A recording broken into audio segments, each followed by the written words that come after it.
qui a amené l'appareil de dépistage d'eye tracker que vous pourrez voir, peut-être tester, à voir. Et Bao est à la fois ingénieur dans cette société et étudiant en médecine, actuellement master 2, pardon. Et donc, va vous expliquer aussi l'intérêt de cet eye tracker. Alors moi, je vais juste me concentrer sur vraiment la vision et les problèmes que les patients avec la maladie de Parkinson peuvent présenter en consultation et comment vous aider. Donc voilà, mon plan, je vais probablement vous donner des informations que vous connaissez peut-être mieux que moi. En Belgique, les patients atteints de, je parle de MP, pour ne pas dire à chaque fois maladie de Parkinson, mais donc MP, maladie de Parkinson, c'est 40 000 patients en Belgique. Ce sera 3 fois plus de patients en 2040, donc c'est une maladie qui explose, et 15% de moins de 45 ans pour la Belgique. Globalement, dans le monde, c'est 5 millions de patients. Une personne sur 100 au-delà de 60 ans, donc c'est pas rien. Le premier traitement pour la maladie a été découvert en 67, vous le savez. Ce qui est très important pour nous d'un point de vue médical, c'est que, et pour vous, point de vue patient, c'est que quand on pose le diagnostic de la maladie de Parkinson, ou quand les premiers symptômes arrivent, en général, il y a déjà 60 à 80% des neurones, donc les petites cellules du cerveau qui sont nécessaires pour que tout fonctionne bien, qui sont déjà allumées, et il n'en reste plus que 30%. Donc, le gros challenge ici de toute la recherche, c'est de le diagnostiquer avant qu'on atteigne autant de destruction cellulaire pour pouvoir garder le moins de séquelles possible. Et c'est l'intérêt, entre autres, de l'eye tracker, dont on vous parlera tout à l'heure. Les symptômes très connus, les grandes triades, je vais vite les revoir après, vous les connaissez, mais les symptômes moins connus, je préfère insister dessus parce que d'une part on les connaît moins, ensuite ils passent inaperçus et souvent les patients n'osent pas trop en parler. On a souvent une bonne dépression, une apathie et une fatigue qui est présente en avant-plan. Et si vous regardez bien sur cette dia, bon, c'est illisible pour vous, même moi c'est un peu difficile, mais il n'y a aucun signe visuel qui sont mentionnés là-dedans. Et c'est, je pense, l'intérêt de cette présentation, c'est qu'on n'en parle vraiment pas beaucoup, mais pourtant j'en vois beaucoup en consultation. Je ne sais pas si vous voulez peut-être lever le bras, ceux qui ont des problèmes visuels de façon générale associés à la maladie de Parkinson. Quel qu'il soit. Hein. C'est quand même une majorité de l'audience. Or, c'est mentionné nulle part, quasiment. Donc, alors, on va un petit peu se focuser là-dessus. Ça, c'est une dia. Je ne sais pas si vous arrivez à tout lire, c'est peu intéressant, c'est plus par rapport à la France.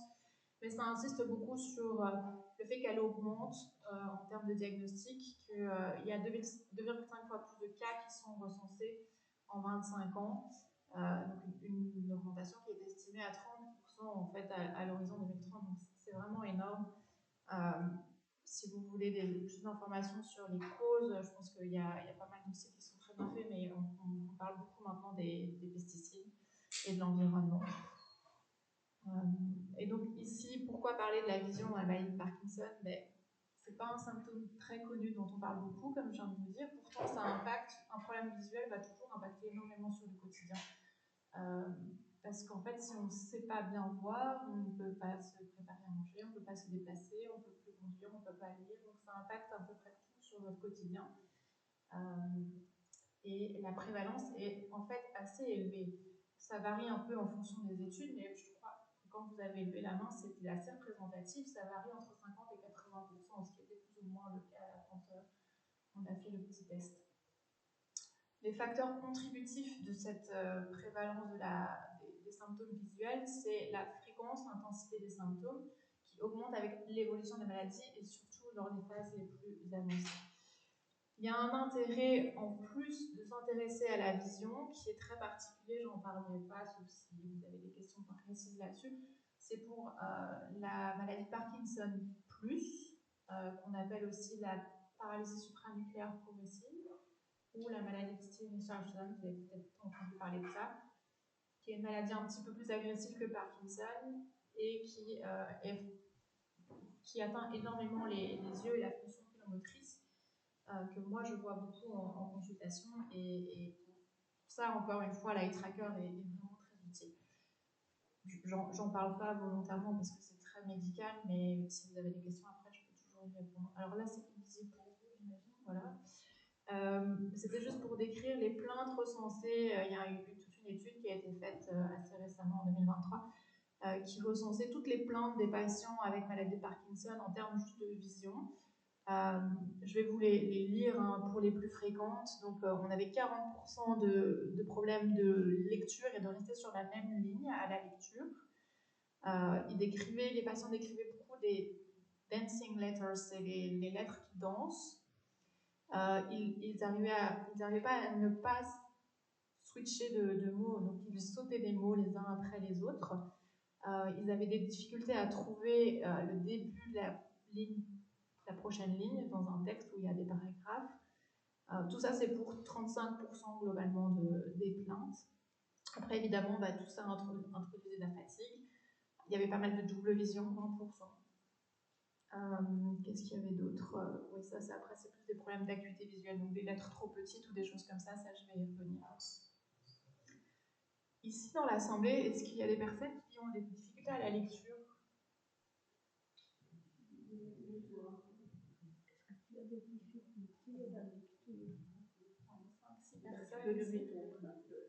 Et une vision double qui serait liée à la maladie de Parkinson, alors?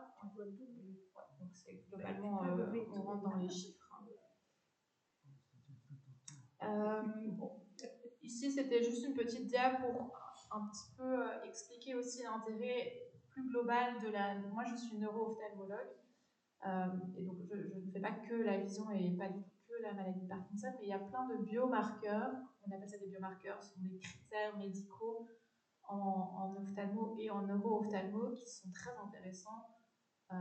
Pourquoi? Parce qu'en fait, l'œil, ce sont des neurones en partie, et donc c'est une dérivation directe du cerveau qu'on peut regarder à l'œil nu. Or, le cerveau, à moins d'ouvrir le crâne ou de faire un IRM ou des examens extrêmement invasifs, on n'y a pas beaucoup accès.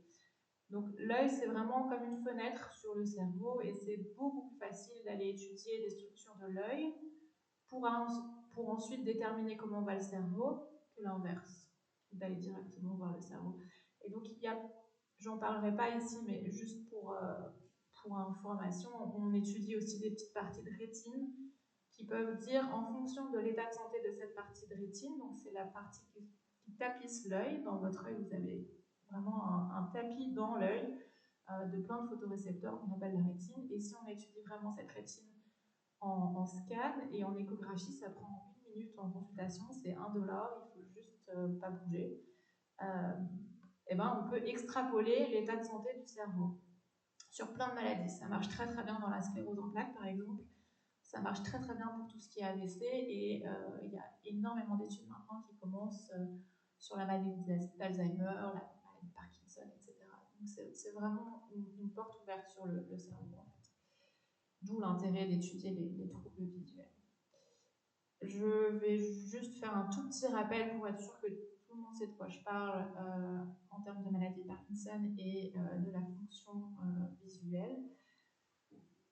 Donc vous avez une petite zone, ouais, on va quand même petite zone ici qui sécrète ce qu'on appelle la dopamine. Donc c'est la fameuse L-Dopa qu'on donne en traitement dans la maladie de Parkinson, qui est dans la substance noire et qui va contrôler les mouvements globaux du corps. Alors je résume, et c'est probablement pas tout à fait vrai, mais donc c'est très très résumé pour que ce soit vraiment compréhensible. Et cette petite zone s'abîme avec l'âge, et quand elle ne produit plus assez de dopamine, on arrive dans la maladie de Parkinson. En gros, vraiment grossier. Et on arrive avec des signes tels que tremblement, rigidité, akinésie, qui est la fameuse triade de la maladie de Parkinson que vous connaissez. D'autres symptômes sont beaucoup plus discrets, on en parle moins, encore une fois, et ce sont les symptômes qui sont non moteurs, qu'on ne voit pas forcément. Donc, dépression, anxiété, troubles du sommeil, beaucoup aussi, de la vessie. Enfin, la liste ici n'est pas exhaustive, mais hallucinations, que ce soit aussi visuelles ou olfactives. Après, il y a aussi tout ce qui est hypotension orthostatique, etc. Ça, c'était pour le tout petit résumé de la maladie de Parkinson. Est-ce que ça va? Je ne vais pas trop vite, mais... Pour la vision, c'est important de quand même connaître quelques bases pour comprendre ce que moi je fais dans mon quotidien. J'ai vraiment essayé de faire au plus simple. Il faut d'abord que l'œil capte la lumière, forcément, et qu'il voit une image. Donc, si votre œil voit mal à cause de lunettes mal portées, mal prescrites, d'une cataracte, d'une blessure à la cornée, peu importe, alors déjà là c'est mal parti. Donc, on part de base sur un œil sain qui est bien corrigé avec les bonnes paires de lunettes. Et on a deux yeux. C'est à la fois génial, mais c'est aussi à la fois problématique quand on vieillit et quand les maladies s'installent. On va voir pourquoi. Les images sont envoyées ensuite, quand l'œil les a captées, via ce qu'on appelle, nous, le nerf optique, qui est la petite bandelette.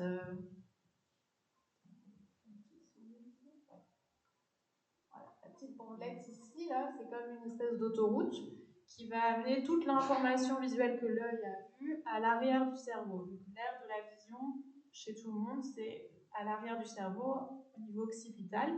Donc, ça traverse tout le cerveau et c'est traité une fois arrivé au niveau de l'aire occipitale. Et c'est le cerveau qui va réunir les deux images envoyées par chaque œil, puisque vous avez deux yeux. Okay. Alors, le problème, c'est quand un œil voit mal, et c'est quand les deux yeux ne sont pas coordonnés. C'est là qu'arrive la diplopie, la vision double, ou quand le cerveau n'arrive plus à mettre les deux images ensemble et à les superposer correctement, en très schématique. Quand on parle de vision, souvent les gens disent « Ah, moi je vois très bien, j'ai 10 sur 10 de vision ». Souvent c'est ça, on pense à la cotation 9 sur 10, 10 sur 10. Et des fois, les gens confondent aussi la correction de myopie, par exemple. Moi, je porte -3, -4, donc je ne vois rien. Ça ne veut pas dire ça. Porter -3, -4, ça veut dire qu'on a besoin d'une lunette à -3, -4 pour voir parfaitement. C'est juste ce que ça veut dire. Donc, il y a cette fameuse acuité visuelle, mais il y a tout le reste. Dans la vision, il y a aussi la vision des contrastes. Vous avez vu tout à l'heure, on a eu un super exemple de contraste. On avait trop de lumière, il n'y avait pas de contraste, on ne voyait rien. Donc c'est un très très bon exemple d'ailleurs. Alors que moi j'ai une vision à 10 sur 10, j'ai pas de problème particulier, mais je ne voyais rien. Donc il faut absolument que la vision des contrastes soit suffisante aussi. La vision des couleurs, ça a du sens également. La 3 dimensions, donc le fait que en tout cas, j'espère qu'une majorité voit quand même en 3 dimensions ici les objets et de ne pas tout voir plat, sinon c'est quand même très problématique, ce qu'on appelle aussi la binocularité. Évidemment, vous devez pouvoir scanner la pièce, vous devez pouvoir aller voir si un objet tombe, vous devez pouvoir chercher un objet dans une pièce. Donc tout ça, c'est les mouvements des yeux, la perception du mouvement, qui est extrêmement compliqué et qui, entre autres, dépend de cette voie dopaminergique de la maladie qui est atteinte dans la maladie de Parkinson. Et donc, vous voyez venir, le gros problème dans la maladie de Parkinson, c'est ce dernier point, c'est les mouvements des yeux et la perception du mouvement. Donc cette fameuse acuité visuelle dont je vous ai parlé, on la teste avec les chiffres ou les lettres en consultation, c'est pas très intéressant en soi parce que si tout le reste ne suit pas derrière, on peut avoir 10 sur 10 de vision et ne rien voir malgré tout, ou en tout cas être très handicapé. Ne pas oublier non plus le champ visuel qui ici est représenté. Ouais, on le voit, c'est bien. Donc c'est en anglais, hein, mais ici, je cherche la souris, voilà. Donc ce monsieur ici voit tout le champ ici en orange avec ses deux yeux. Il utilise les deux yeux dans ce champ de vision-là. Par contre, le champ de vision sur le côté, là, donc si moi je bouge ma main et que je regarde en face, je vois le bout de mes doigts, mais je n'utilise que le champ visuel de mon œil gauche. Le champ visuel de mon œil droit, il n'arrive pas jusque là-bas. Et à l'inverse, de l'autre côté, on utilise le champ visuel de l'œil droit. Ce qui veut dire que sur les côtés, comme on travaille qu'avec un seul œil, on n'a pas de vision en 3 dimensions sur les côtés. On a une vision en 3 dimensions que 3 devant nous. Et ça, c'est défini par, de nouveau, l'étendue de la rétine, la taille de la pupille, etc. C'est assez compliqué. Alors, la vision des contrastes, j'ai donné l'exemple tout à l'heure, on la teste j'atteste ici avec des lettres plus ou moins contrastées, donc avec un fond plus ou moins grisé. Et donc c'est la capacité à distinguer les nuances de noir et de blanc, en fait, qui aussi peut diminuer assez fortement dans la maladie de Parkinson. Et c'est aussi parce que c'est lié au système dopaminergique. On va tester la vision des couleurs. On utilise ces petits cahiers-là en consultation, que vous avez probablement déjà vus. Ceux-ci sont plus utilisés pour le daltonisme, mais c'est le même principe. Souvent, il y a quand même une petite diminution chez mes patients de la qualité de la vision des couleurs. Je ne sais pas si vous le remarquez aussi. Pas forcément. C'est pas le plus fréquent, mais si on cherche bien, souvent on trouve.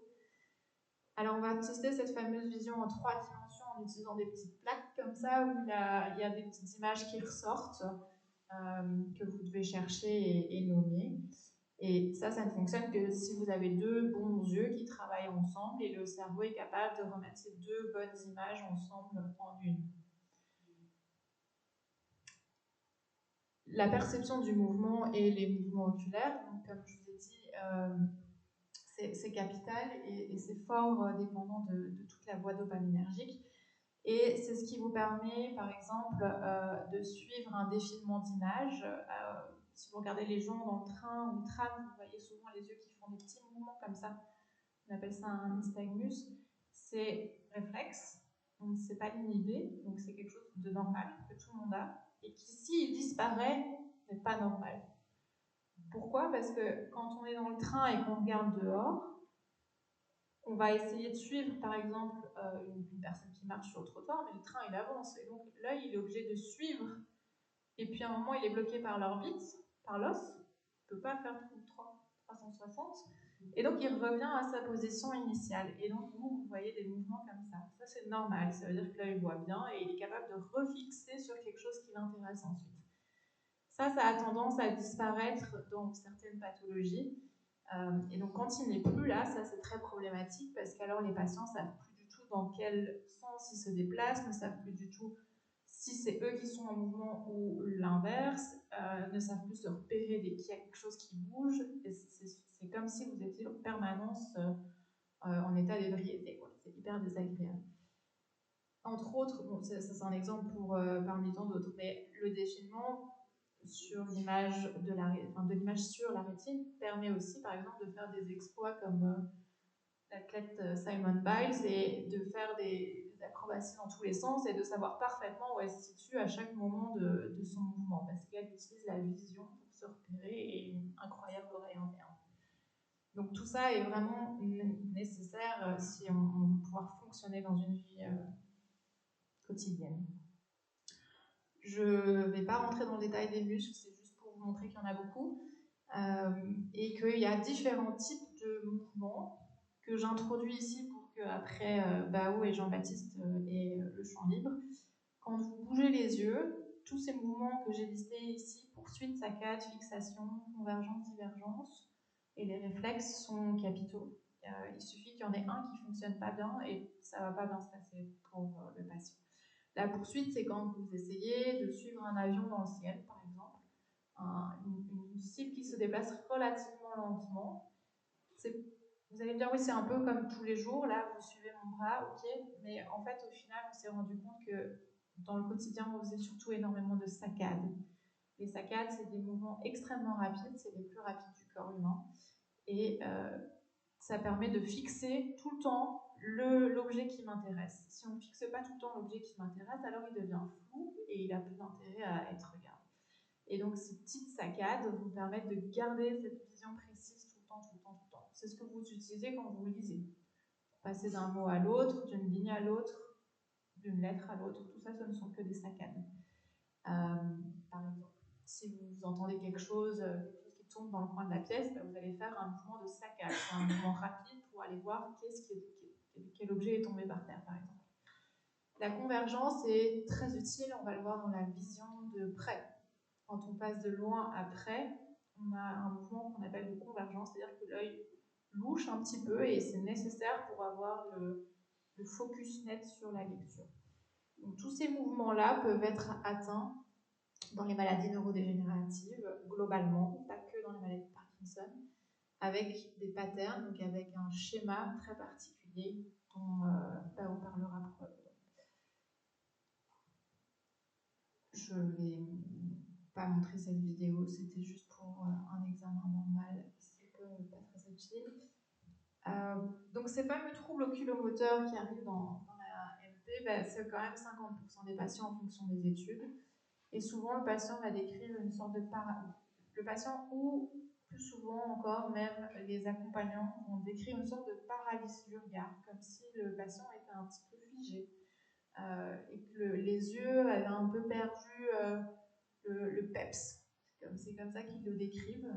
Je ne sais pas si vous vous reconnaissez dans ces plaintes ici, avec une sensation de retard sur l'image ou des choses comme ça, non?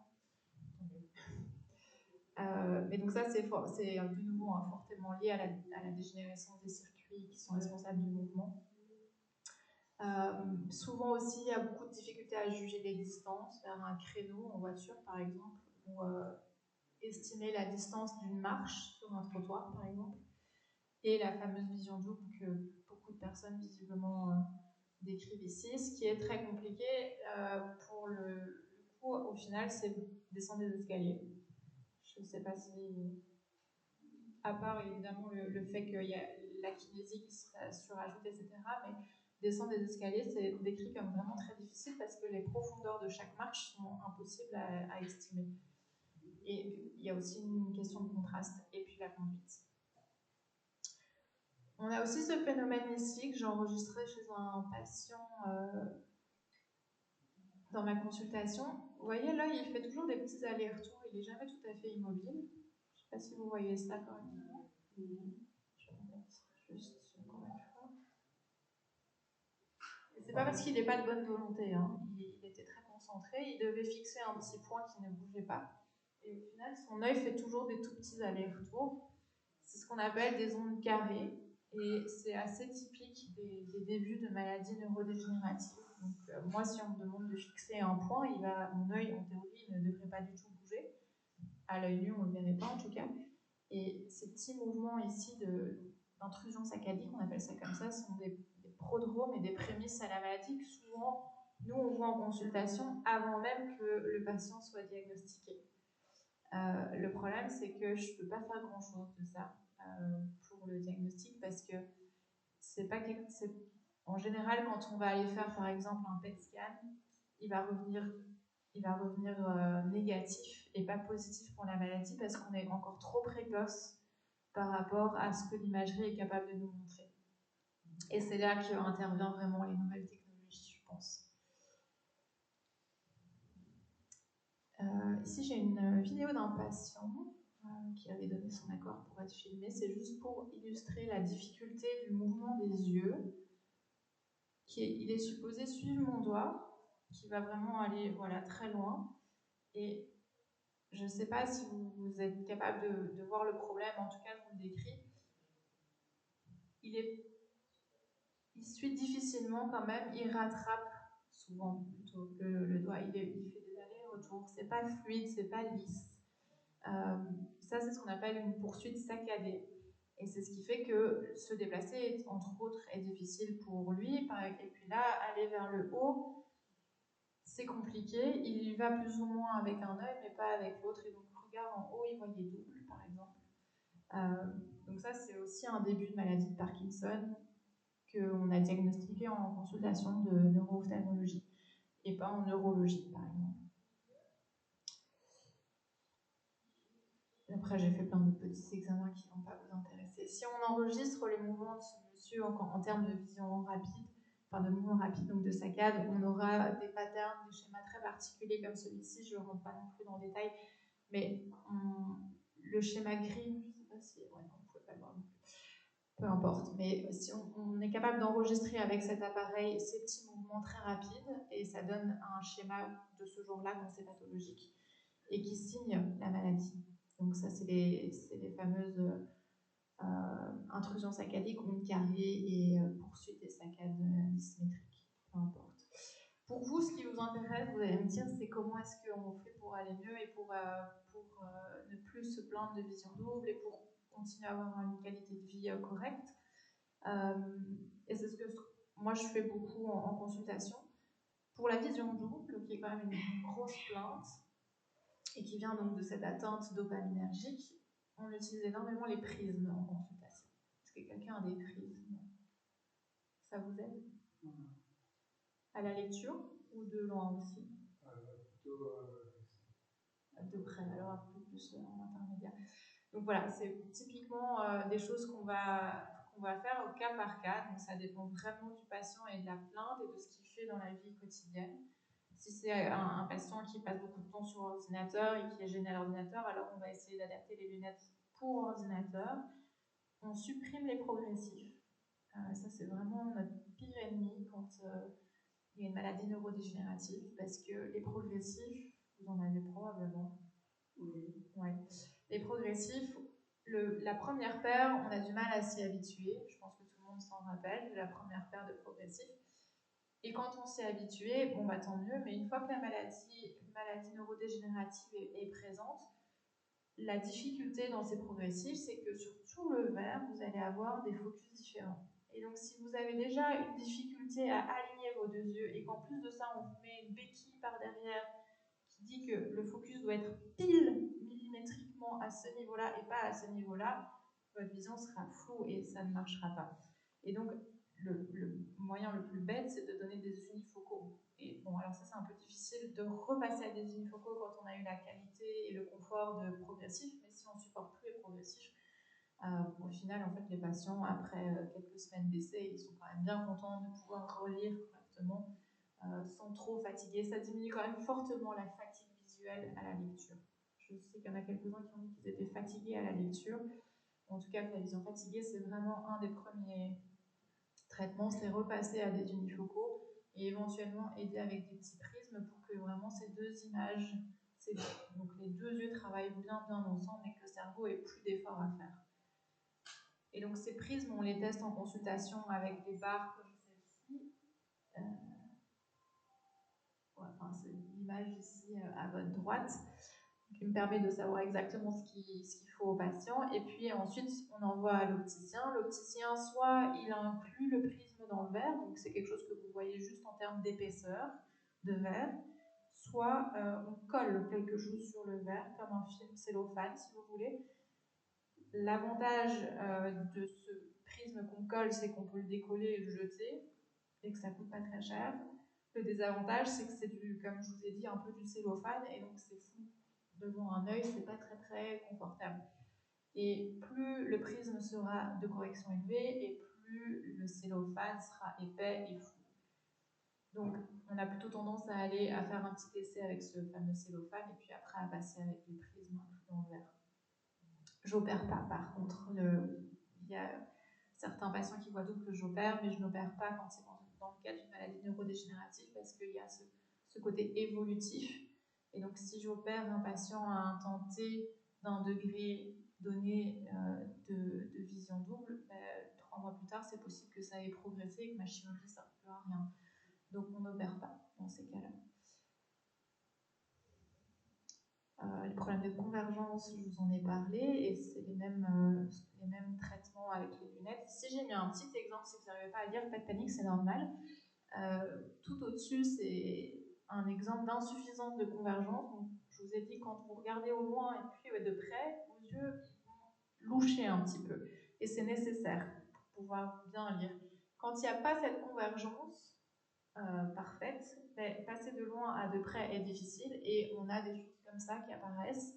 Donc soit une vision un peu double, soit une vision qu'on dit en halo, mais en fait c'est juste un degré minime de vision double. Quoi qu'il arrive, c'est flou de près, malgré des bonnes lunettes.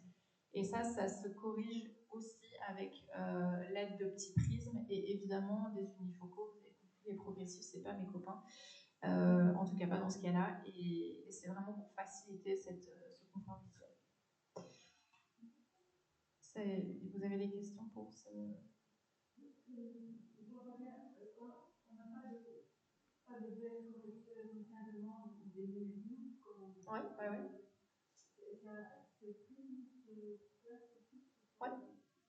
Ouais.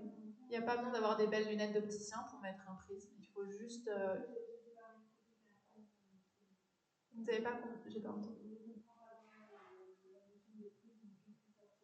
Ah, alors, j'ai pas insisté, mais je peux si ça vous intéresse. Donc, un prisme, c'est ce petit dessin qui est aussi la couverture de Pink Floyd, qui va dévier la lumière qui va le traverser. Donc, si le rayon arrive par la gauche, il rentre dans le prisme et il va être dévié vers la base du prisme. C'est un principe physique qu'on utilise pour dévier l'image quand elle est double.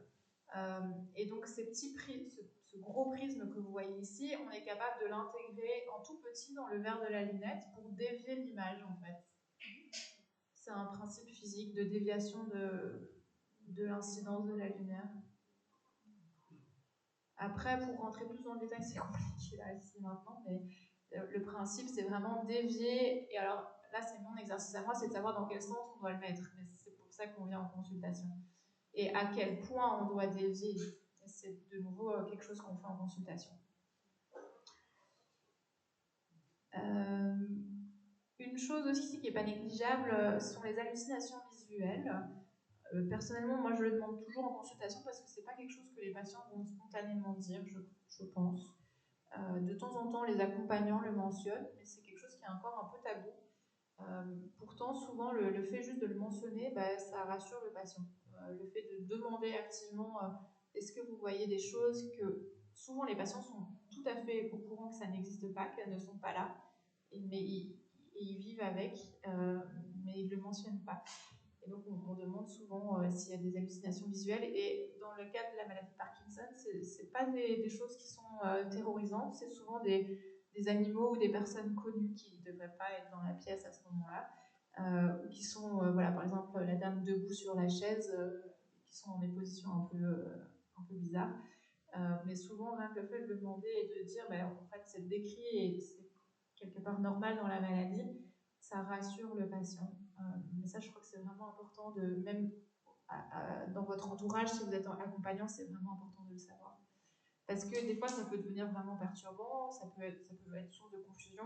Il y en a certains qui sont effrayantes, comme hallucination, mais c'est quand même vraiment pas le grand classique dans la maladie de Parkinson. Mais je crois qu'il faut vraiment en parler pour ça. Après, j'ai pas de traitement miracle pour les hallucinations. Et là où le bas blesse, c'est que plus il y a de lévodopa donné, donc plus vous avez un traitement fort et plus il y a de risque d'hallucination.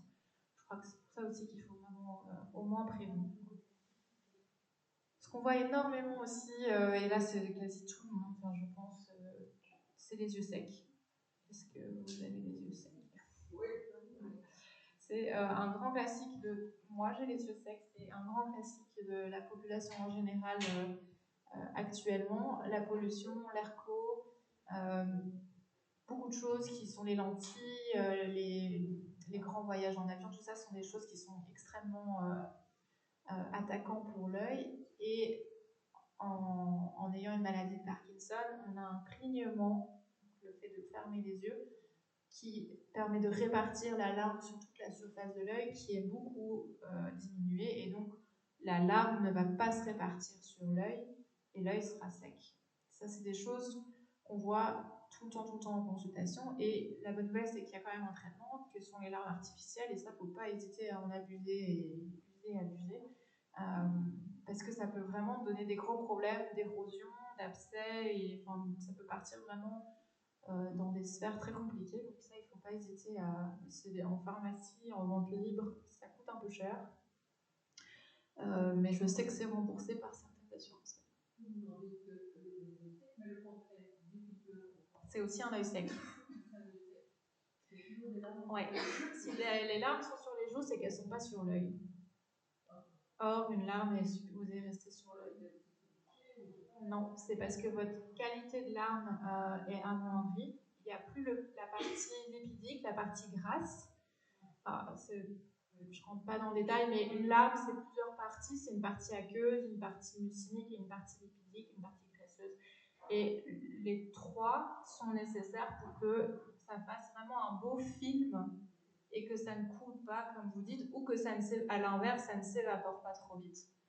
Il faut vraiment une qualité des trois critères pour que ça reste bien dans l'œil. Et donc très souvent, les patients ne comprennent pas, me disent mais j'ai l'œil pleure, j'ai pas l'œil sec. En fait, l'œil est très sec parce que les larmes ne sont pas supposées sur les joues, mais dans l'œil.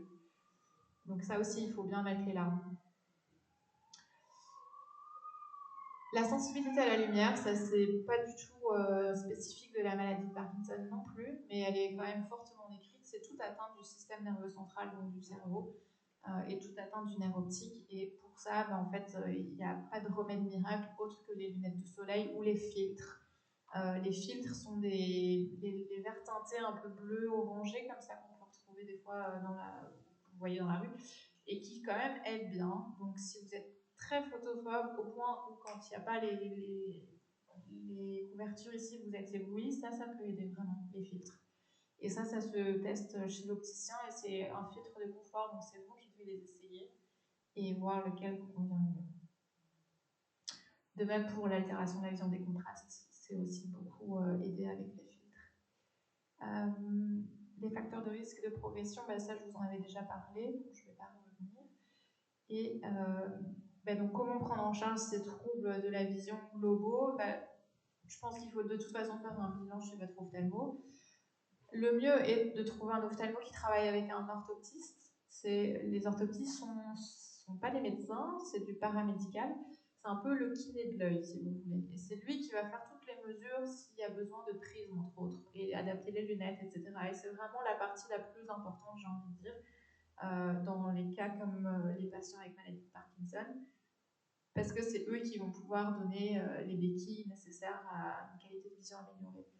Un ophtalmologue, s'il n'a pas été un peu sensibilisé ou qu'il n'est pas neuro-ophtalmologue, il passera à côté de toutes vos plaintes. Il ne comprendra pas, il va dire c'est la cataracte, il prescrira des progressifs, et c'est pas parce qu'il est mauvais, c'est parce qu'il n'a pas été sensibilisé et qu'il ne travaille pas avec un orthoptiste. Mais c'est vraiment des choses qui sont compliquées à faire si on ne les a jamais faites et il faut vraiment trouver une bonne équipe pour ça. Alors la luminosité à la maison, voilà, ça c'est des choses que vous pouvez faire chez vous. Les lunettes adaptées, j'en ai parlé. Éventuellement des loupes, les grosses loupes qu'on fixe sur une table avec une petite loupiote, ça c'est pas mal. Les exercices visuels, moi je ne fais pas, je ne travaille pas avec, mais certains orthoptistes le tentent. L'ergonomie, ça fait partie de l'adaptation du quotidien. Pour les hallucinations, j'ai insisté, il faut vraiment en parler et ne pas hésiter à avoir quelqu'un si besoin. Et ce qui m'amène aux nouvelles technologies, donc l'eye tracking. J'ai mis plusieurs modèles ici. Vous avez probablement déjà entendu parler de la fameuse Google Glass, par exemple. Non, c'est une monture qui permet de voir plein de choses, qui sera probablement utilisée dans le futur pour pas mal de choses. Mais en tout cas, ces appareils-là, ces différents appareils, sont tous des appareils d'eye tracking. Et Bao et Jean-Baptiste travaillent avec celui-ci, celui qui est en bas au milieu. Donc, je vous avais un peu introduit le prototype qui nous permet, le tableau est illisible pour vous, c'est juste très utile, c'est pour vous montrer à quel point c'est très utile de tester cet appareil pour distinguer 4 maladies, j'ai mis des acronymes, peu importe, mais 4 maladies très différentes, avec des traitements très différents, avec un pronostic très différent, mais qui ont un résultat à l'eye tracking très précis. Et donc, par exemple, la fameuse maladie de Parkinson+, qui fait très très peur quand on a une maladie de Parkinson, a des résultats très typiques en termes de vitesse de mouvement des yeux ou de certains types de mouvements qu'on appelle les antisaccades, alors que dans la maladie de Parkinson, ils sont normaux. Donc ça, c'est vraiment un stade au-dessus, mais c'est pour introduire un peu ce que peut faire l'eye tracker et ce que nous, on en attend dans le futur pour la recherche médicale. Je ne sais pas s'il y a des questions pour ma partie.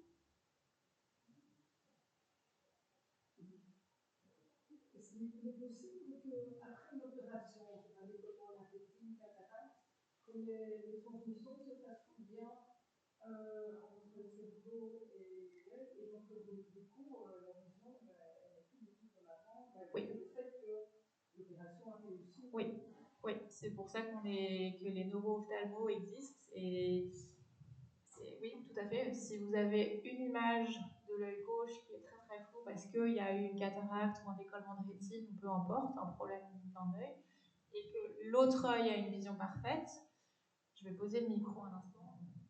C'est comme si vous arrivez au cerveau avec une image de cette taille-là pour l'œil droit et une image un peu biscornue de l'œil gauche qui n'est pas très nette. Et lui, il est supposé mettre les deux ensemble. Ça va pas marcher.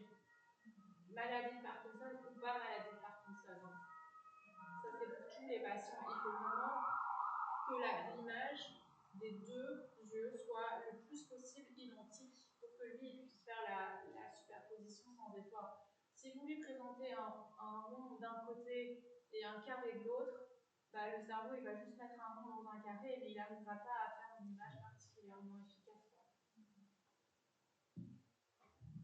Et là, il y en a un institut ou pas? Alors, ça dépend. Ça dépend si c'est déjà la gravité de l'atteinte, si c'est un problème de cataracte, on peut opérer, alors on opère. On réopère pas de cataracte en général, c'est trop traumatique. Le décollement de rétine, bah, on réapplique la rétine, mais on fait ça le mieux qu'on peut, mais il y a toujours, c'est pas comme avant. Ça dépend vraiment du problème initial. Mais c'est un des problèmes, une des premières sources de vision que le patient va décrire comme flou ou double.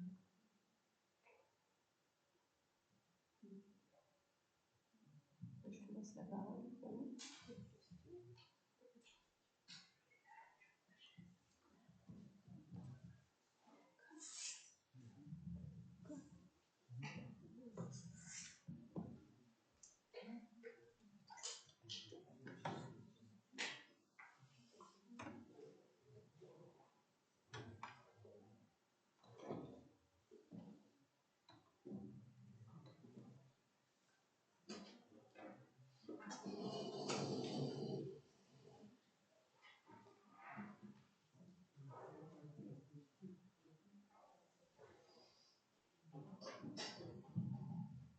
Bonjour, vous m'entendez comme ça? Oui. Donc, tout d'abord, je voudrais remercier le docteur Coutel de m'avoir invité ici pour parler devant vous, pour parler d'un sujet qui est très passionnant, sur lequel je travaille aussi en dehors de mes études de médecine. Donc, je suis ingénieur à la base, mais j'ai repris des études de médecine il y a quelques années, et là, je suis en 5e année de médecine. Et à côté de cela, en fait, je collabore aussi avec une start-up belge qui est implantée à Louvain-la-Neuve. Donc, Jean-Baptiste ici, lui, travaille à plein temps, c'est un des premiers employés de Neurocluse. Et donc, c'était une start-up qui a été fondée par des scientifiques, des chercheurs en neurosciences. Et donc, l'objectif, en fait, de Neurocluse, c'est vraiment de développer ce que veut dire le stéthoscope du cerveau, c'est-à-dire de développer, en fait, un instrument qui permettrait, en fait, aux cliniciens d'avoir, en fait, des biomarqueurs, donc des indices de savoir est-ce qu'une personne ou pas a une maladie neurologique, et de le faire, ce que nous on voudrait faire, c'est de le faire de manière précoce, pour tout plein de choses, de raisons que je vais vous expliquer tout à l'heure. Et donc en fait, dans la présentation d'aujourd'hui, je vais essayer d'aller assez vite et de vous expliquer en fait, les bénéfices de l'eye tracking dans la maladie de Parkinson, dans les syndromes parkinsoniens. Et après ça, en fait, on voudrait faire une petite démonstration en fait, de Neurocluse ici. Donc Jean-Baptiste a amené l'appareil ici.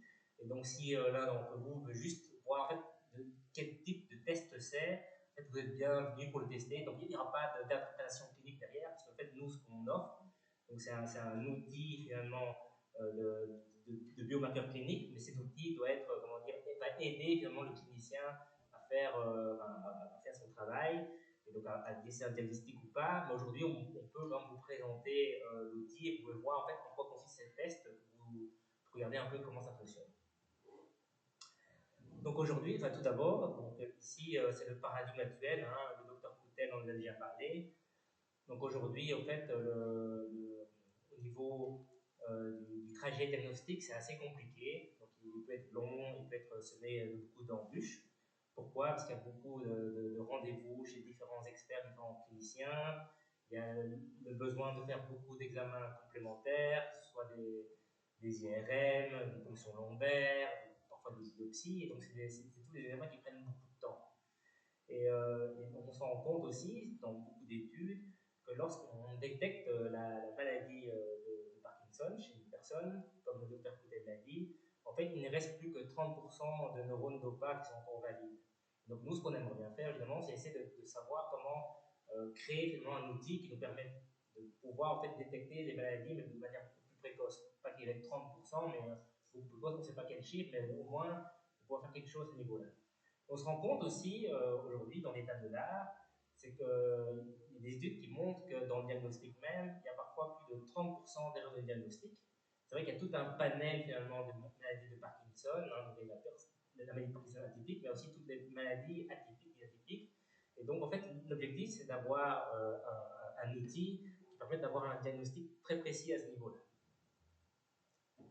Et donc le docteur Coutel a déjà parlé en fait des différents mouvements oculaires qu'on peut avoir, et que nous on essaye avec Neuroclou de pouvoir en fait détecter ces différents mouvements oculaires et d'avoir une quantification de ces mouvements. Donc on a des mouvements de saccade, donc c'est vraiment le mouvement lorsqu'on déplace l'œil assez rapidement. Par exemple, je vois la personne qui bouge, ben mon œil va vite aller la voir. En fait, c'est un des mouvements les plus rapides du corps, ça peut aller jusqu'à entre 400 et 800 boulevets par seconde. Donc ça, c'est un des mouvements qui va nous intéresser beaucoup. Nous avons aussi les mouvements de poursuite. Donc lorsque par exemple vous avez un objet qui bouge et vous le suivez du regard, typiquement le test où on doit suivre le doigt du regard, c'est vraiment un mouvement de poursuite. On a les mouvements de vergence, hein, qui permet en fait de fixer un objet à différentes distances, on va dire. Et on a aussi les différents réflexes que le docteur Coutel vous a déjà expliqué plus tôt dans sa présentation. Donc les réflexes vestibulo-oculaires, donc lorsqu'on bouge la tête, en fait, ça nous permet de toujours fixer un objet, et donc cet objet ne bouge pas aussi. Et aussi les réflexes optocinétiques. Donc, en fait, en quoi consiste vraiment ce qu'on fait? En fait, chaque mouvement des yeux qu'on fait a une signature vraiment typique au niveau du cerveau.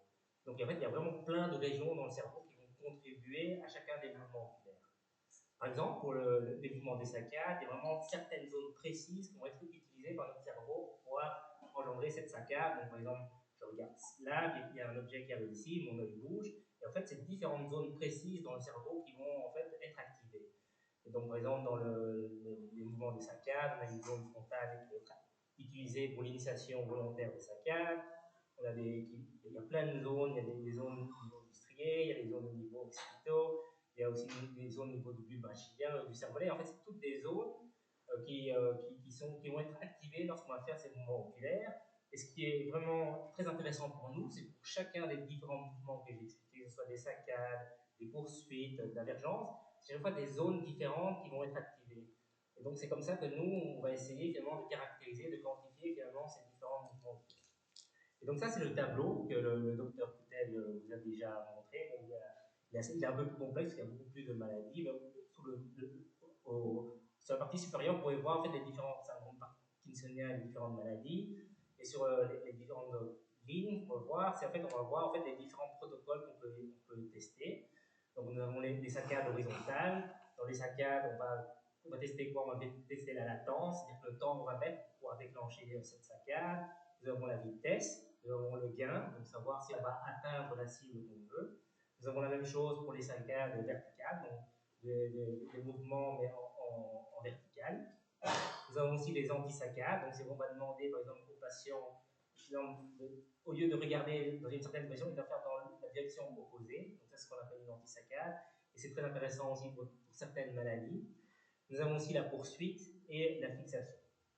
Et donc par exemple, dans le cas, par exemple, ici, qu'est-ce qu'on peut analyser comme le docteur Coutel a dit, par exemple, il y a certains biomarqueurs, donc certains mouvements oculaires qui sont vraiment très spécifiques d'une certaine maladie, comme on a pu le voir, par exemple, pour la Parkinson+, où c'est vraiment les saccades au niveau vertical qui sont vraiment atteintes. Et donc là, en fait, vous pouvez voir que pour chacune des différentes maladies, nous allons avoir en fait un pattern, donc une espèce de carte d'identité ou un numéro d'identité qui est différent pour chacun des mouvements oculaires pour chacune des maladies. Et c'est comme ça en fait qu'on va essayer d'aider le clinicien en analysant chacun des mouvements, de savoir vers quel diagnostic on s'oriente. Et donc en fait, l'eye tracking peut aider, nous on le pense personnellement, dans le diagnostic, donc dans le diagnostic différentiel, pour différencier les différentes maladies. Donc on veut que ce soit un diagnostic qui soit précis, donc qui est basé sur des données, qui est quantifié. Et on veut aussi avoir l'approche précoce. Parce que pouvoir diagnostiquer une maladie de manière précise, une fois que tous les symptômes sont déjà là, c'est pas très intéressant. Donc nous, on essaye d'aller en amont de ça et d'essayer d'avoir un diagnostic beaucoup plus précis avant que les symptômes moteurs puissent arriver. Une autre chose qui est très intéressante aussi avec les mouvements oculaires, c'est au niveau du pronostic.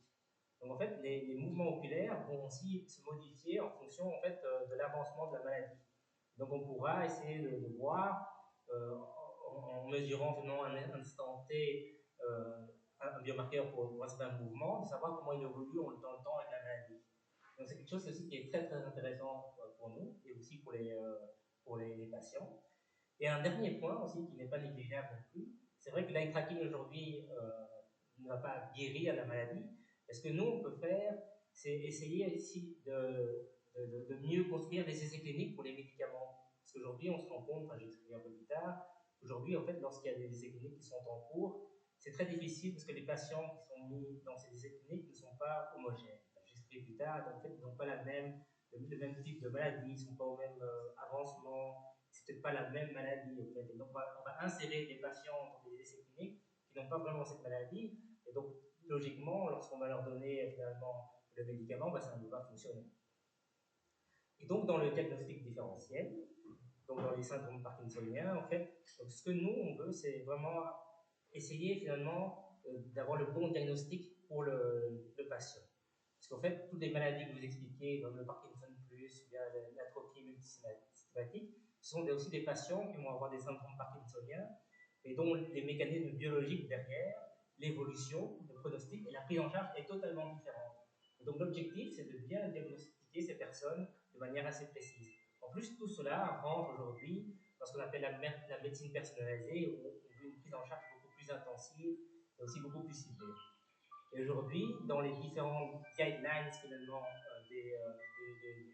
des sociétés finalement savantes ou des experts entre eux décident comment on diagnostique une maladie, de plus en plus, ils veulent avoir des importances sur des critères qui soient objectifs.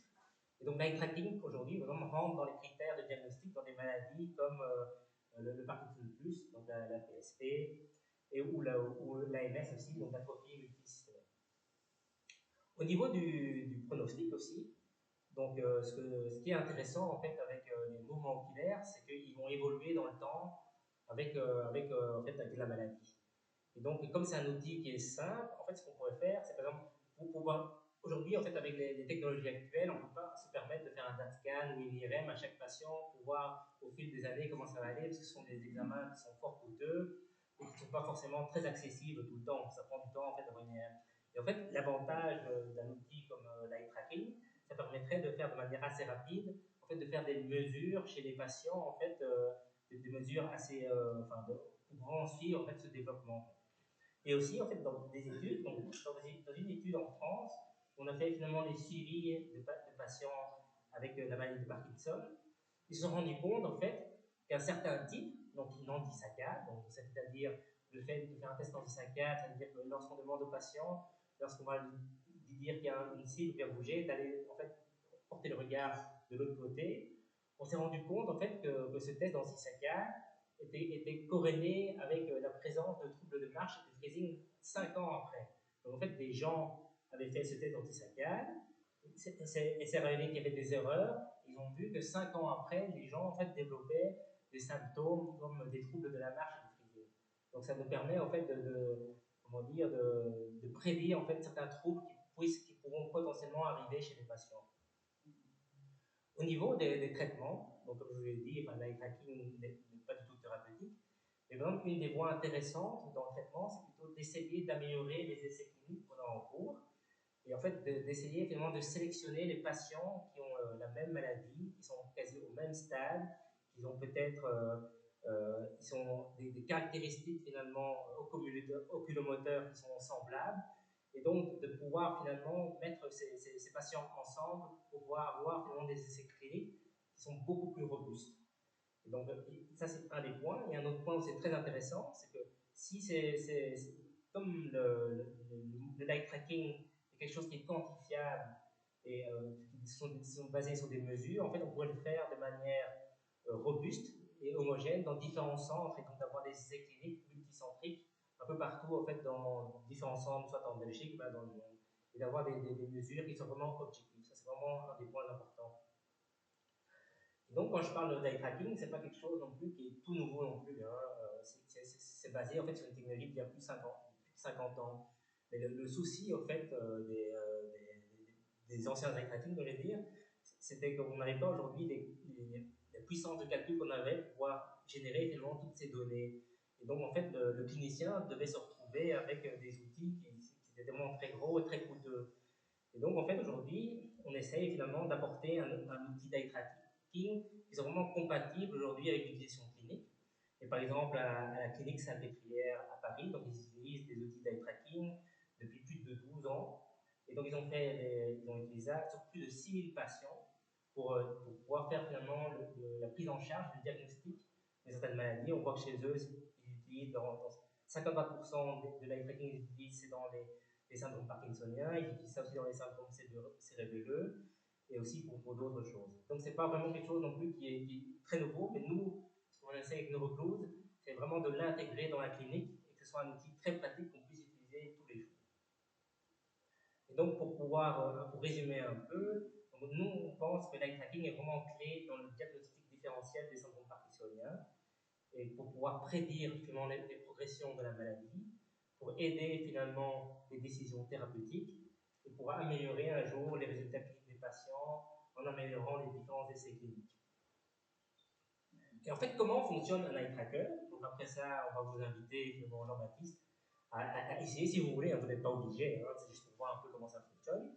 Comment ça fonctionne? En fait, on va vous demander de mettre votre tête en fait, dans un cône, donc une espèce d'environnement assez foncé. Et qu'est-ce qu'il y a dans ce cône? En fait, c'est totalement non-invasif, hein, donc il ne faut pas avoir peur, il n'y a rien. En fait, à l'intérieur, il y a des caméras infrarouges. En fait, on va utiliser de l'infrarouge. Pourquoi? Parce qu'en fait, l'infrarouge permet de mieux avoir de contraste entre la pupille et l'iris, ça c'est une chose. Et l'infrarouge aussi, c'est des ondes en fait, que nous ne pouvons pas percevoir.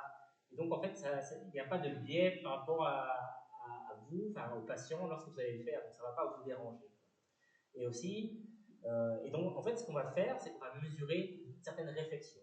En fait, l'infrarouge, lorsqu'il va rentrer dans la pupille, donc c'est le trou noir qu'il y a au milieu des yeux où la lumière rentre, en fait, l'infrarouge va être fortement absorbé, et donc sur la lumière, vous allez voir, ce que nous, on va voir avec la caméra, c'est un trou noir. En fait.